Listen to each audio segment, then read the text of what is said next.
Menely on solar cornucopianism. Okay. All right, so welcome to Tobias.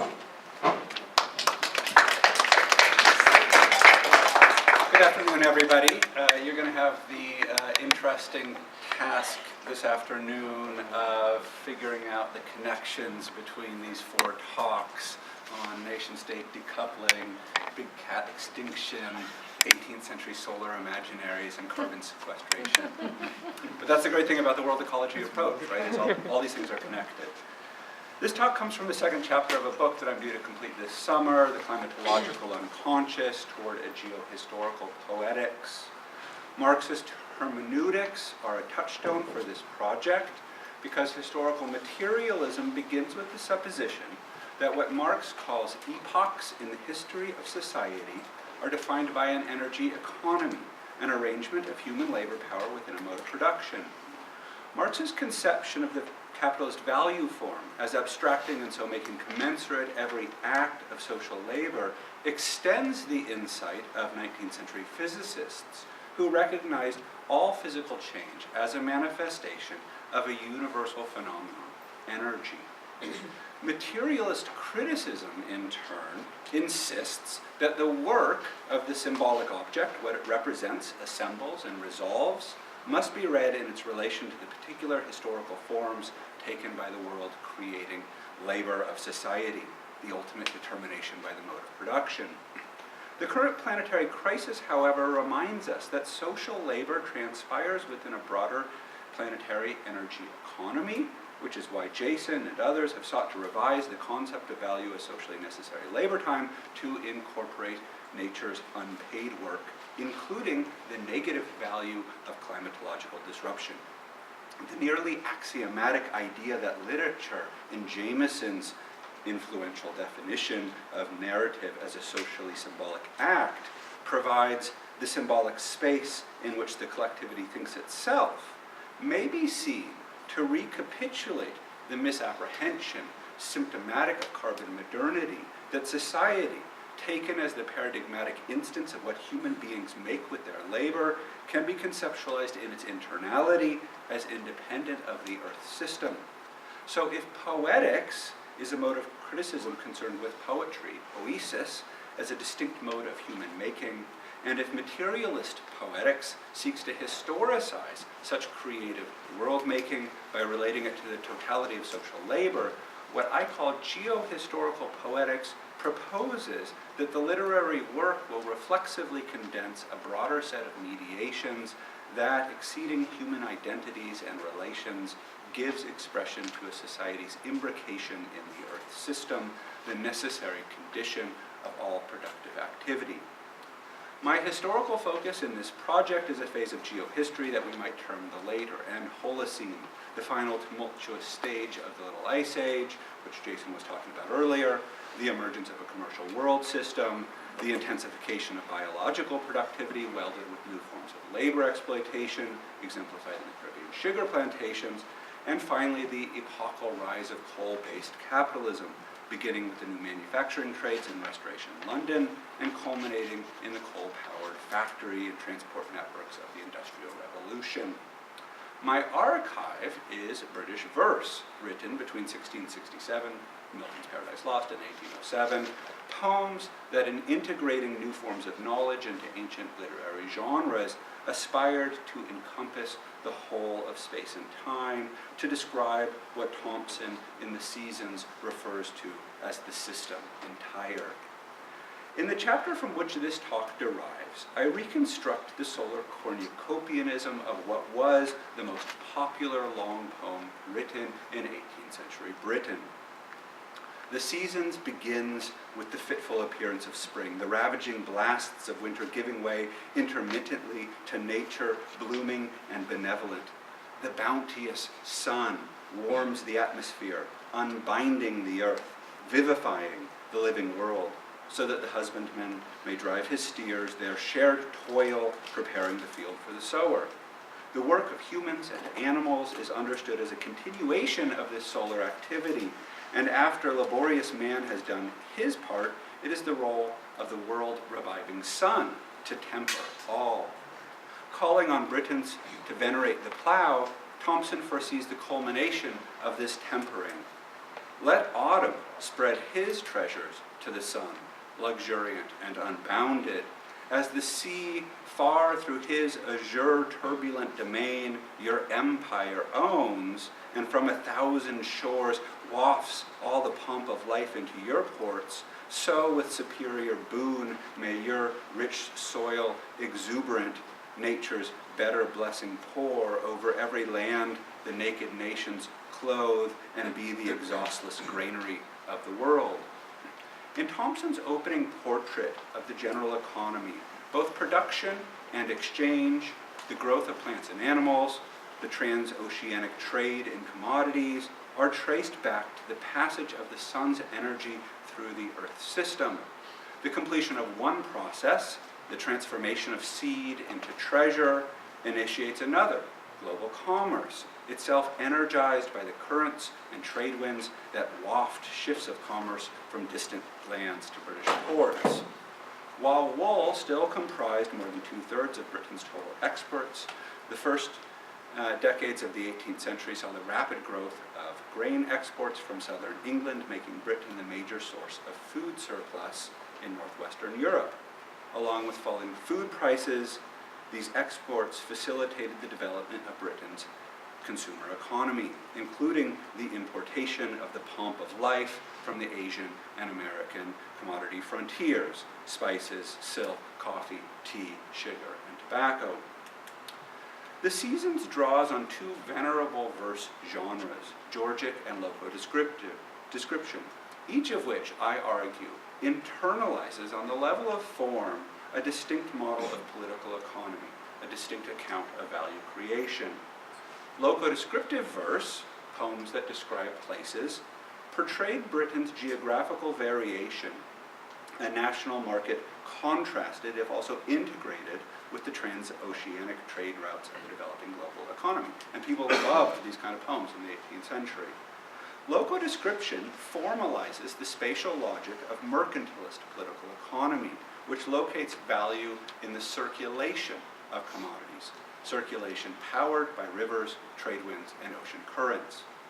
The Georgic, a genre with a classical prototype that Addison called the most complete, elaborate, and finished piece of all antiquity, Virgil's Georgics, formalizes the physiocratic principle that agricultural production yields social surplus due to the uncompensated work of nature.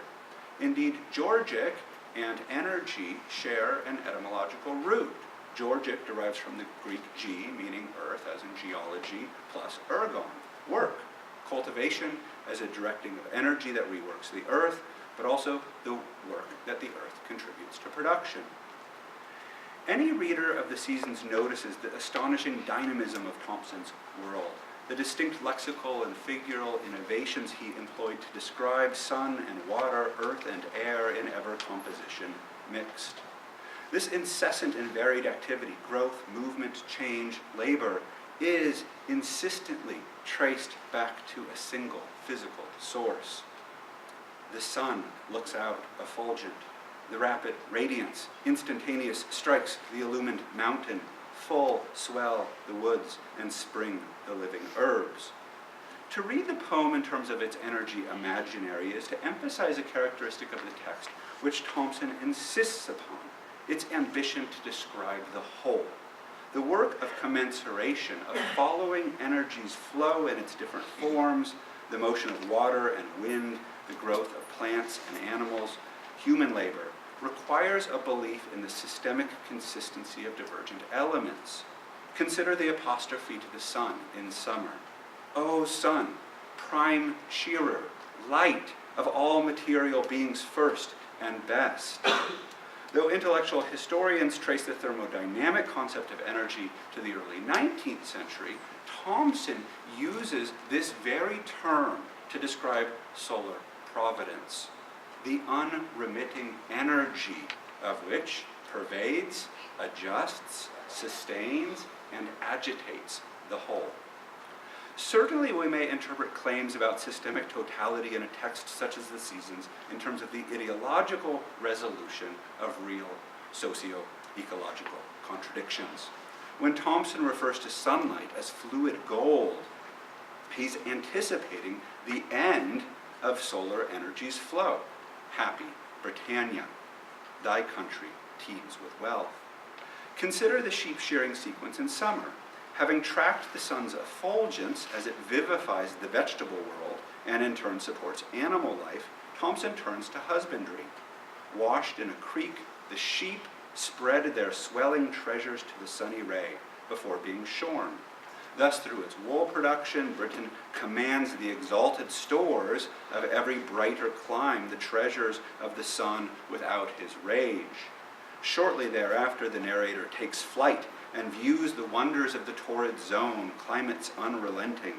In the phantasmagoric global reverie that follows, what Thomson imagines under the bright effulgent sun and dazzling air of the tropics is a wondrous waste of wealth, a rich tapestry of untapped commodities.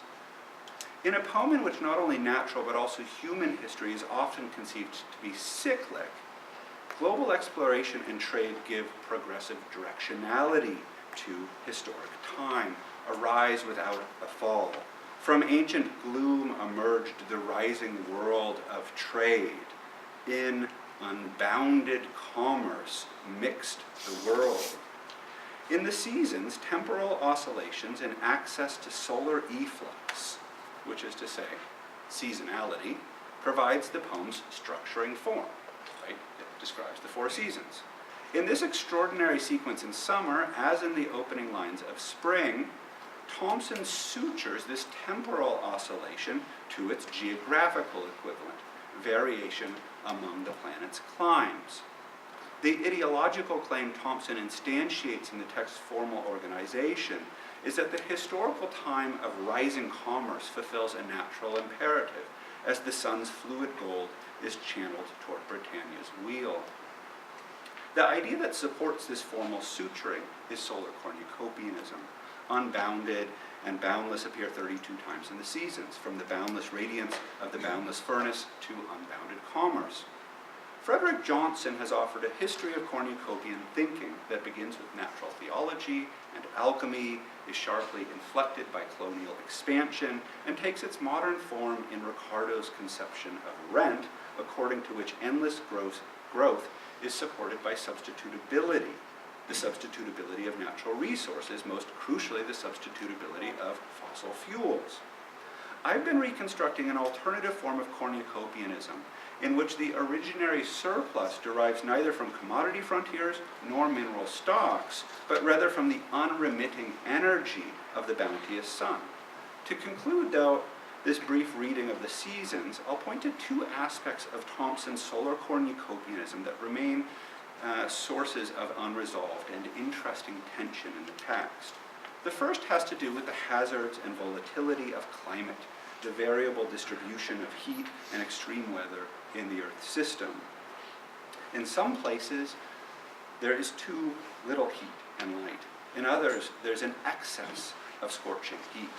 This geographical variability between habitable and harsh climates has its temporal equivalent in meteorological extremes. Consider what happens to those bounteous fields of corn promised in spring. Defeating oft the labors of the year, the sultry south collects a potent blast. Thomson employs the same words to describe the growth of crops and the storm that sweeps them away. Fields, forest, fleeces, and vines swell until in autumn the aerial tempest fuller swells. The fields are a sea, a flood of corn, until the ditches swell with runoff, and the harvest is ruined in the rushing tide of an autumn flood. Within Thomson's solar energy imaginary, the very flows that are captured as social surplus can manifest as destructive excess. A second source of unresolved tension in the solar cornucopianism of the seasons is between the anthropocentric and anglocentric teleology and a biocentric providentialism. It's this latter element that I'd like to recover as the basis for a solar utopianism. In contrast with an energy imaginary organized around a finite reserve of subterranean fuel, a standing reserve awaiting use, Thomson's solar cornucopianism begins with the unremitting constancy of energy's flow.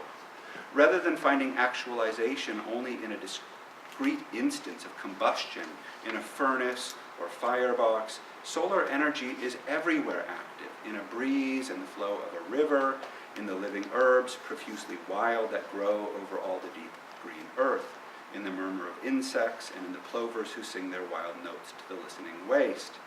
Indeed, it's Thomson's unprecedented attunement to this nature wide and wild, a self-sufficiency and self-organization in the living world's sovereign kingdoms and nations, as he puts it, that I believe explains the immense popularity of the seasons in the 18th and 19th centuries as a nostalgic alternative to the reification of a world ever more commodified.